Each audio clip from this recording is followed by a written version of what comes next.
ভাই আমার মতন বাঙালির তো কম করে সপ্তাহে দুদিন হলো একদম জম্পেস মার্কা টেস্টি ভর্তা চাই। একদম কম পয়সার মধ্যে সালটানো যায়, তার মধ্যে আবার পেট ভরে গলা পর্যন্ত শান্তি করে খাই। তবে ভর্তা তো অনেকে অনেক রকম ভাবে বানায়, এইভাবে বানালে পরে টেস্ট একদম কানায় কানায়। কিচ্ছু না, মাত্র এক পিস রুই অথবা কাতলা মাছের পেটি অথবা দাগা আর 7-8টা পটল, বাস চারজনে খেয়ে একদম ফিটিং। প্রথমেই পটলের আগা মাথা কেটে ঢোল বানিয়ে দিন, তারপরে ঘষে বডির খুশকি তুলে 3 টুকরো, তারপরে ভালো করে ধুয়ে জল ঝরিয়ে নিলেই কড়াইতে যাওয়ার জন্য রেডি।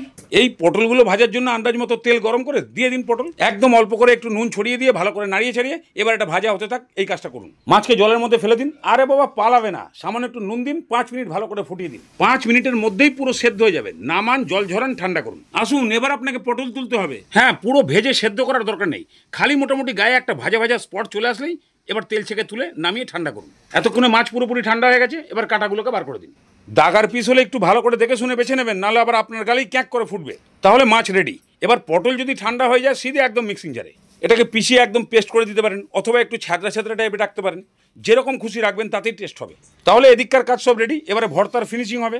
কড়াইতে পটল ভাজার তেল থাকলে ভালো, না হলে তেল সামান্য একটু বাড়িয়ে দিয়ে গরম করে ফোড়ন হিসাবে দিয়ে দিন অল্প অল্প করে গোটা জিরে, কালো জিরে, 4-5টা ভাঙা কাঁচা লঙ্কা আর সামান্য একটু রসুন কুচি। রসুনটাকে লাল লাল হওয়া পর্যন্ত ভাজুন। যেই রসুনটা একটু লাল হয়ে যাবে, 1 মুঠখানি পেঁয়াজ কুচি দিয়ে দিন। পেঁয়াজটাকে একটু নরম হয়ে যাওয়া পর্যন্ত ভাজুন। নাড়াতে নাড়াতেই বুঝতে পেরে যাবেন যে পেঁয়াজটা সামান্য নরম হয়েছে কিনা।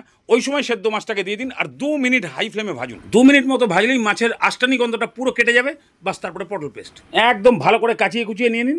তারপরেই 1 চামচ হলুদ গুঁড়ো আর পরিমাণ মতো নুন দিয়ে এবার এটাকে ফ্রাই করুন বা কষান। কষতে কষতে একটা টাইম আসবে যখন প্যান ছাড়তে শুরু করবে, তখন সামান্য একটু চিনি দিয়ে একদম মিডিয়াম লো ফ্লেমে ভালো করে কষান।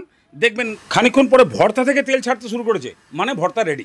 এত টেস্ট হয়েছে মনে হচ্ছে কড়াইতে নেমেই ভাত দিয়ে মেখে বসে খাই, কিন্তু পেছনে ছাকা লেগে যাবে এই ভয়টা আছে, তাই ভাত পাতে নিয়ে নিলাম। এবার খালি মেখে মুখে একবার খেয়ে দেখুন, অমৃত লাগবে অমৃত।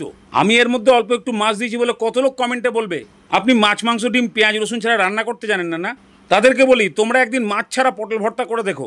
তোমার ওই পটল ভর্তা আর আমার এই ভর্তা, আকাশ আর পাতালের তলায় যদি কিছু থাকে সেটাকেও তুলনা করলে কম পড়ে যাবে।